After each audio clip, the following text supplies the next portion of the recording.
अनंत चतुर्दशी भगवान विष्णु की पूजा के लिए अनंत चतुर्दशी के दिन का खास महत्व है। इस दिन व्रत रखने से अनंत पुण्य की प्राप्ति होती है। हर साल भाद्रपद माह के शुक्ल पक्ष की 14वीं तिथि के दिन अनंत चतुर्दशी का व्रत रखा जाता है। इस दिन भगवान विष्णु की पूजा करने के साथ साथ गणेश जी की मूर्ति का विसर्जन भी किया जाता है। इस साल अनंत चतुर्दशी 17 सितंबर को रखा जाएगा। इस दिन भगवान विष्णु के साथ देवी यमुना और माता शेषनाग की पूजा भी की जाती है। अनंत चतुर्दशी के दिन पूजा करने से जीवन के सभी कष्ट नष्ट होते हैं, साथ ही इच्छाओं की पूर्ति होती है। अनंत चतुर्दशी के दिन अनंत सूत्र बांधना भी जरूरी होता है, जिसे पूजा के दौरान भगवान विष्णु की उपस्थिति का प्रतीक माना जाता है। अनंत सूत्र में 14 गांठ होती है जो 14 लोकों को दर्शाती है। इसके अलावा अनंत चतुर्दशी की पूजा किसी पवित्र नदी के समीप करना बेहद शुभ माना जाता है। अनंत चतुर्दशी की पूजा विधि। अनंत चतुर्दशी के दिन सूर्योदय से पहले उठें, स्नान आदि कार्य करने के पश्चात शुद्ध कपड़े धारण करें, व्रत का संकल्प लें। किसी पवित्र नदी के घाट के किनारे या मंदिर में एक चौकी रखें। उसके ऊपर भगवान विष्णु की शेषनाग सैया पर लेटे हुए मूर्ति या तस्वीर की स्थापना करें। एक डोरा लें, उसमें 14 गांठ बांध लें। उस डोरे को भगवान के पास रख दें। इस दौरान ओम अनंताय नमः मंत्र का जप करें। पुरुष दाहिने हाथ में और स्त्री बाएं हाथ में कलावा बांधें। अनंत चतुर्दशी व्रत की कथा भी अवश्य पढ़ें। भगवान विष्णु के साथ माता लक्ष्मी की पूजा करें। उन्हें फल फूल अक्षत चढ़ाएं। भगवान विष्णु और माता लक्ष्मी की आरती करें। अंत में ब्राह्मणों को भोजन कराकर पूजा का समापन करें।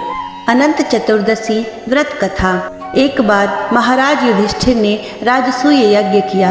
उस समय यज्ञ मंडप का निर्माण सुंदर तो था ही, अद्भुत भी था। वह यज्ञ मंडप इतना मनोरम था कि जल या थल की भिन्नता प्रतीत ही नहीं होती थी।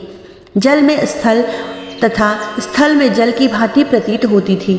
बहुत सावधानी करने पर भी बहुत से व्यक्ति उस मंडप में धोखा खा चुके थे।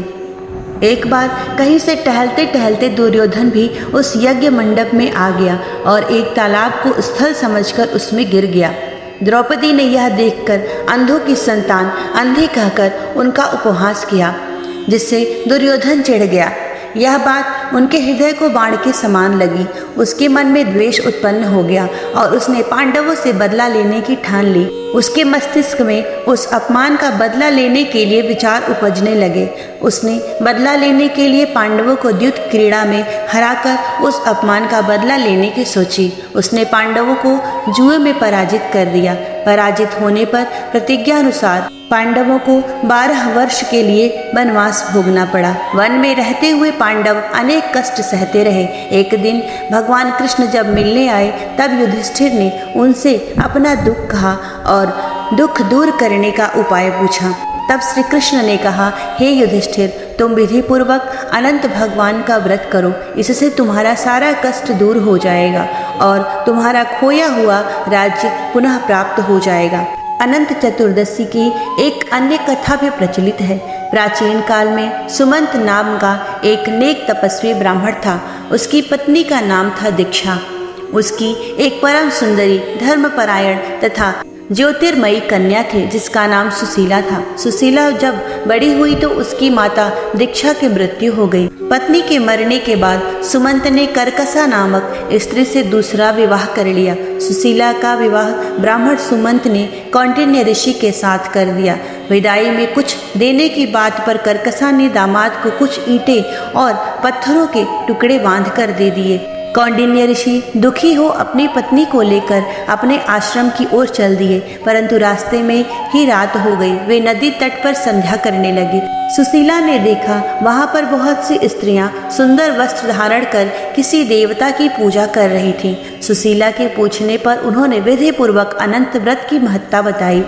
सुशीला ने वहीं उस व्रत का अनुष्ठान किया और 14 गांठों वाला डोरा हाथ में बांधकर ऋषि कौंडिन्य के पास आ गई। कौंडिन्य ने सुशीला से डोरे के बारे में पूछा तो उसने सारी बात बता दी। उन्होंने डोरे को तोड़कर अग्नि में डाल दिया। इससे भगवान अनंत जी का अपमान हुआ। परिणामतः ऋषि कौंडिन्य दुखी रहने लगे। उनकी सारी संपत्ति नष्ट हो गई। इस दरिद्रता का उन्होंने अपनी पत्नी से कारण पूछा तो सुशीला ने अनंत भगवान का डोरा जलाने की बात कही। पश्चाताप करते हुए ऋषि कौंडिन्य अनंत डोरे की प्राप्ति के लिए वन में चले गए। वन में कई दिनों तक भटकते भटकते निराश होकर एक दिन भूमि पर गिर पड़े। तब अनंत भगवान प्रकट होकर बोले, हे कौंडिन्य, तुमने मेरा तिरस्कार किया था, उसी से तुम्हें इतना कष्ट भोगना पड़ा। तुम दुखी हुए हो, अब तुमने पश्चाताप किया है, मैं तुमसे प्रसन्न हूँ। तुम घर जाकर विधि पूर्वक अनंत व्रत करो। 14 वर्ष पर्यंत व्रत करने से तुम्हारा दुख दूर हो जाएगा। तुम धन धान्य से संपन्न हो जाओगे। कौंडिन्य ने वैसा ही किया और उन्हें सारे क्लेशों से मुक्ति मिल गई। श्री कृष्ण की आज्ञा से युधिष्ठिर ने भी अनंत भगवान का व्रत किया, जिसके प्रभाव से पांडव महाभारत के युद्ध में विजयी हुए तथा चिरकाल तक राज्य करते रहे। व्रत कथा के पश्चात ओम नमो भगवते वासुदेवाय नमः इस मंत्र का 108 बार जप अवश्य करें। जय श्री कृष्ण।